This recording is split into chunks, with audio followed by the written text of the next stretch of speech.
महाराज ने हमें अपमानित करके पार्टी से बाहर निकाल दिया और तुम्हें जरा भी फर्क नहीं पड़ा। तुम्हें इतनी जल्दी नींद भी आने लगी। चिंता मत करो बबली, हर किसी के दिन आते हैं। जब तुम्हारे पति भोलू के दिन अच्छे आएंगे तब मैं शेर राजा को ही गधा बनाकर छोड़ूंगा। एक जंगल में भोलू नाम का एक बेहद आलसी गधा रहा करता था। भोलू गधे की पत्नी भोलू के आलसीपन से काफी चिंतित रहा करती थी। भोलू गधा अपनी पत्नी को प्यार से बबली बंदर कहकर बुलाता था। एक दिन की बात है, दोपहर के समय भोलू गधा आराम से सो रहा था कि अचानक उसकी पत्नी ने जगा दिया। कितनी बार कहा है बबली, मुझे सोते समय मत उठाया करो। मैं कितने अच्छे अच्छे सपने देख रहा था। तुम्हारे सपनों से तो मैं तंग आ चुकी हूँ।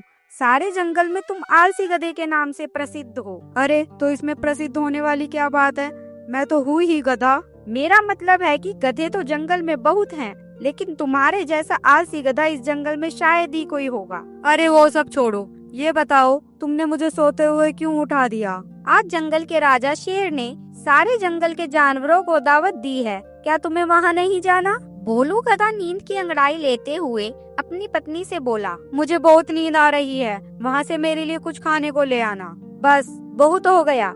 हमारे जंगल के राजा ने चेतावनी दी है कि जो भी उनकी दावत में नहीं आया वह उससे नाराज हो जाएंगे। नाराज क्यों होती हो? ठीक है चलता हूँ। हमारे महाराज को भी पता नहीं कौन कौन से नए चोचले सूझते रहते हैं। भोलू गधा अपनी पत्नी बबली के साथ जंगल के राजा की गुफा की ओर चल दिया। शेर राजा की गुफा के बाहर जंगल के सभी जानवर मौजूद थे, जहाँ पर डांस पार्टी भी चल रही थी। भोलू गधा वहाँ पर एक जगह जाकर बैठ गया और सारे जानवरों को देखने लगा। कुछ देर के बाद वहाँ शेर राजा भोलू गधे के पास आकर बोला, मैं काफी देर से देख रहा हूँ कि तुम यहाँ पर बैठे हुए हो। क्या तुम्हें भूख नहीं लगी? मैंने तो बहुत अच्छे अच्छे पकवान बनवाए हैं। महाराज, आपने अच्छे अच्छे पकवान तो बनवा दिए। अच्छा होता कि अगर आप इन पकवानों को अपने हाथ से खिलाने के लिए किसी को रख लेते तो मजा ही आ जाता। तुम क्या कहना चाहते हो? महाराज, मुझे भोजन के लिए उठना पड़ेगा और मेरे शरीर में आलस भरा पड़ा है, वह मुझे उठने की इजाजत नहीं दे रहा। तुमने तो हद ही कर दी भोलू। तुम कहना क्या चाहते हो कि अब मुझे तुम्हारे मुंह में भोजन रखने के लिए भी किसी को नियुक्त करना पड़ेगा?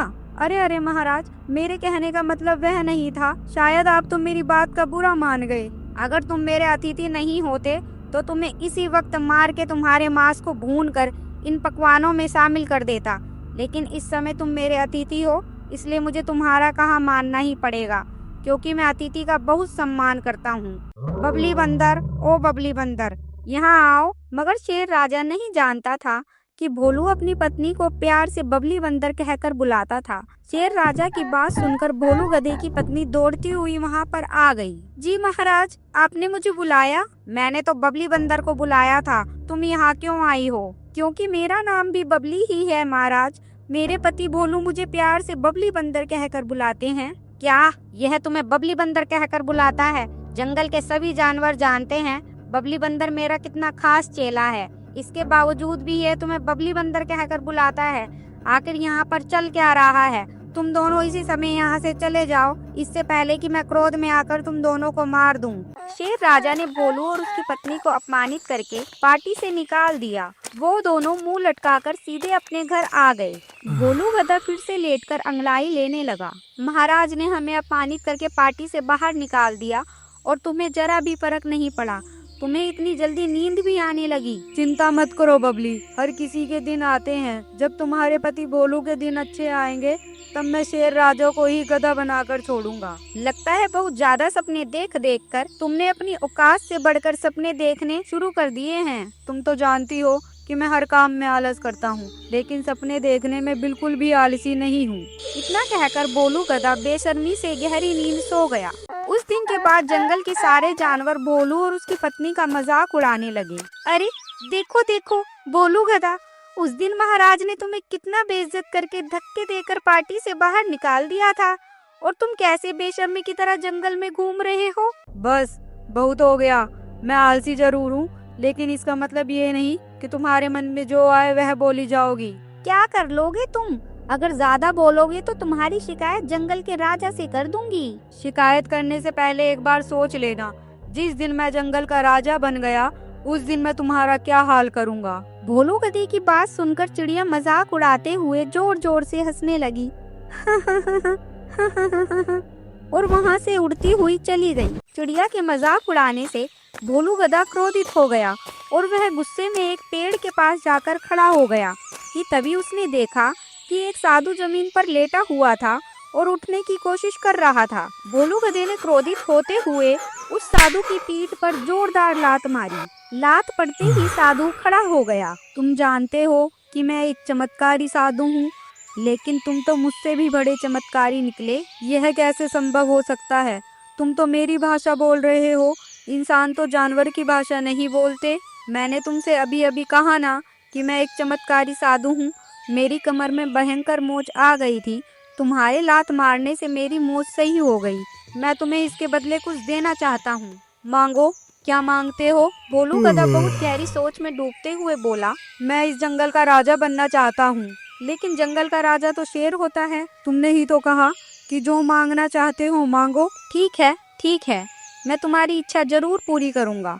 कुछ दिनों के लिए इस जंगल का राजा शेर दूसरे जंगल में घूमने के लिए जा रहा है, तब तक तुम्हें इस जंगल का राजा बना देता हूँ। इतना कहकर साधु ने अपना हाथ भोलू के आगे कर दिया। उसके हाथ में से सफेद किरणें निकली। देखते ही देखते भोलू गधा एक शेर के रूप में परिवर्तित हो गया। अरे साधु महाराज, मैं तो वास्तव में एक शेर बन गया। हाँ, लेकिन कुछ दिनों के लिए। याद रखना, जब जंगल का असली राजा शेर तुम्हारे सामने आ जाएगा तो तुम अपने असली रूप में आ जाओगे। इसकी नौबत ही नहीं आएगी साधु महाराज। जब वह मेरे सामने आएगा तो मैं उसे मार दूंगा। तुम ऐसा नहीं कर सकते। अच्छा, लेकिन क्यों? क्योंकि तुम भले ही शेर जैसे दिखते हो, लेकिन तुम वास्तव में गधे ही हो। इतना कहकर साधु बाबा वहां से अंतर ध्यान हो गए। भोलू गधा दौड़ते हुए शेर की गुफा में पहुंच गया और उसने सभी जानवरों की एक सभा बुलवाई। मेरे प्यारे जंगल के वासियों, तुम सब सोच रहे होगे कि मैंने यहाँ पर तुम सबको क्यों बुलवाया है। जी महाराज, बात यह है कि मैं वर्षों से चली आ रही एक परंपरा को समाप्त करना चाहता हूँ। कैसी परंपरा महाराज? वर्षों से जंगल में यही परंपरा चली आ रही है कि जंगल का राजा शेर होता है, उसे सभी शेर कहकर बुलाते हैं। मगर आज से सभी जंगल के जानवर शेर को गधा कहकर बुलाएंगे। भोलू गधे की बात सुनकर सभी जानवर हैरत में उसकी ओर देखने लगे। यह कैसी बात कर रहे हैं महाराज?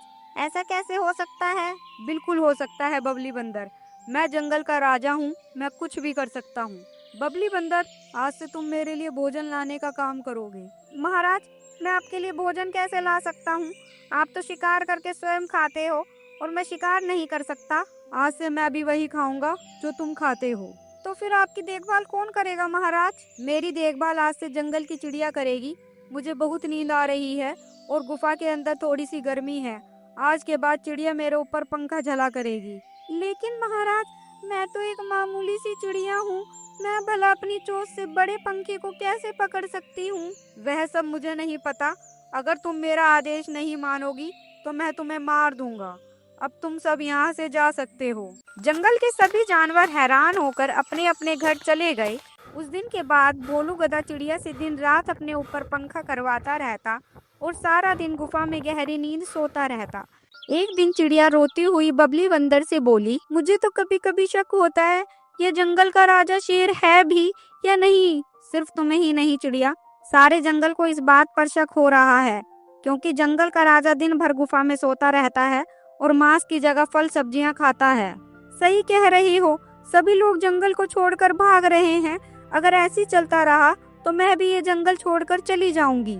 जंगल के सभी जानवर भोलू गधे से बहुत परेशान हो गए और उन सभी ने जंगल को छोड़ने का फैसला कर लिया। कुछ दिन बाद असली राजा शेर जंगल में आया।